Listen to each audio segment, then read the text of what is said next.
I was going to Mass one morning, and I left at 9:25 to be in Newbridge, and as I was tipping along the outside lane, there's this young chap tumbling like this, and I passed by him because I was in a hurry. It was sort of a frosty morning. Now, the roads weren't icy or anything like that, but you could see the frost on the grass.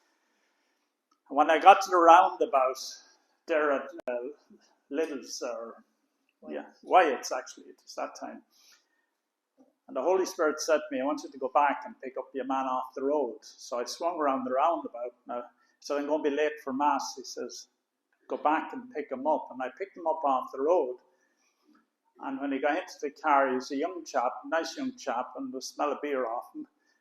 And I looked, and he'd no shoes. He'd only a pair of socks on him and a very light T-shirt. And I said to him, where are you coming from? He says, I'm coming. I went to Dublin last night to meet my friends, he says. And when I woke up this morning, I'd no shoes. I'd no phone. And all I had was 50 euros in my pocket. And he said, I went to the taxi man and I said to him, will you bring me to Kilkenny? And he says, look, he says, when that meter there clocks up 50 euros, you're out of the car. And he got to the big ball there, just down the road there. And he stopped the taxi and he says, look, if you bring me to Kilkenny, I'll give you the money when you get there. No, he said, I heard that before. And he got out of the taxi and he walked the whole way from the ball right through Naas, out the far side of Naas, past Tokers. His bare feet on a frosty morning. Now, I can't blame people for not giving them a lift because, let's be honest about it, would you? So anyway, I picked him up and was talking to a very nice young fella, actually. He went to school in Carlow, or he went to college in Carlow. And the Holy Spirit said to me, I want you to bring him to Kilcullen. So Mass is out of the question. And I brought him to Kilcullen. And just before I came into Kilcullen, he was telling me his mother was a school teacher. And she'd kill him if you could see him last night and all the rest. But she said she's always praying for me. And I laughed at myself because we weren't talking about religion, we weren't talking about God, we're just having the crack, because it was interesting listening to him. And then before we just hit Kilcullen, the Holy Spirit said to me, I want you to give him your shoes.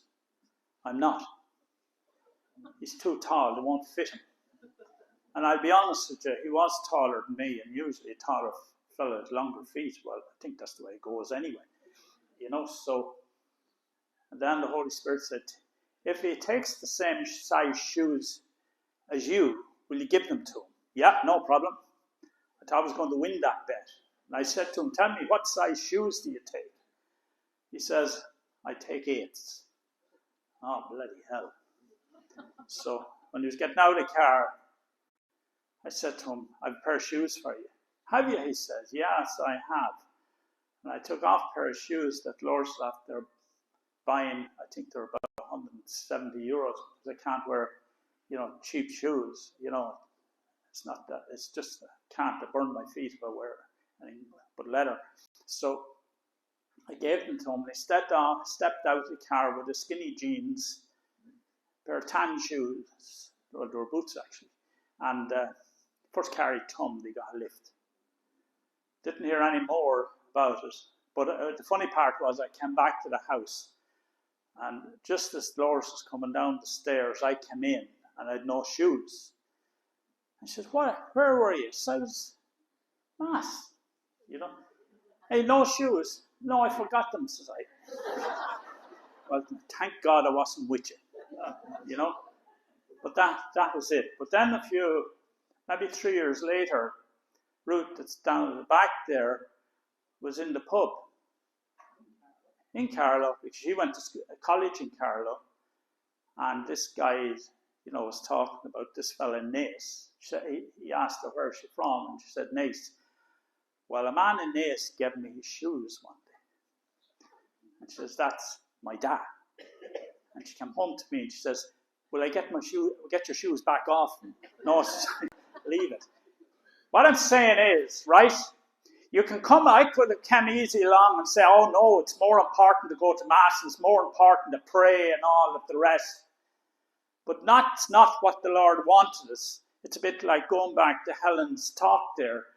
If you haven't got it in your heart to help people, don't bother coming here because you're only wasting, you're only a hypocrite. You know, you have to help people sometimes that are a bit down. You know, I was talking this evening, Kate gave me a little piece of paper, tiny piece of paper, not much bigger than a stamp, a few weeks ago. And there was this number of a young chap that was in a dark place at the moment, so I'd like us to pray for him. And I rang him that time, and then I just put it in my pocket. Normally, a piece of paper that I'd be taking out kinds in my pocket, and you'd be changing, I'd be changing to work trousers and then into decent, whatever. And normally that would just get lost, but this evening, I took something out of my pocket, and here it was. The Holy Spirit said to me, I want you to ring him. And I rang him, I said, look, we're praying for you, but you have to do your part. There's no point in us doing, God will do his part, I'll do my part, but you have to do your part.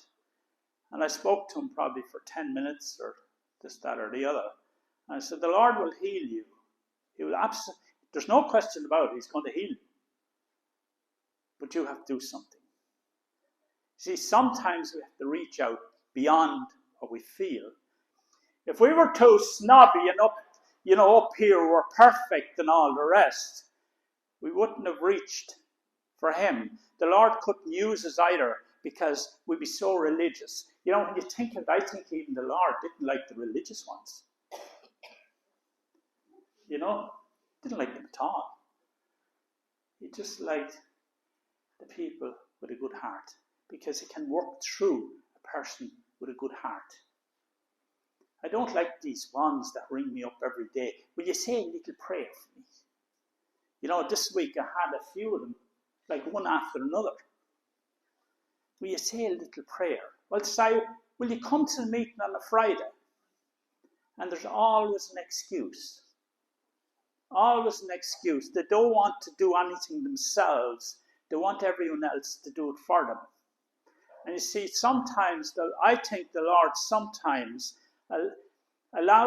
he turns everything to good. So when sickness comes into a family and all the rest, you'd wonder sometimes how many would be here if they hadn't got a problem. I wouldn't be here. If Robert wasn't sick, it wasn't paralyzed and the neck down, wasn't on a life support machine for 3 months on a ventilator, was critical. 2 people really prayed in faith. It was Vera Burke and Mrs. English, wasn't it? And I know many other people prayed for him. And then he was prayed at 1 o'clock. And he was perfect 2 hours later.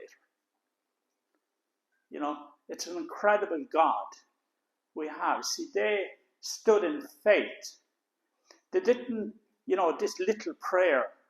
There's no such thing as a little prayer when it's done in faith. There's no such thing. This nonsense of people ringing me up, I have to be honest with you.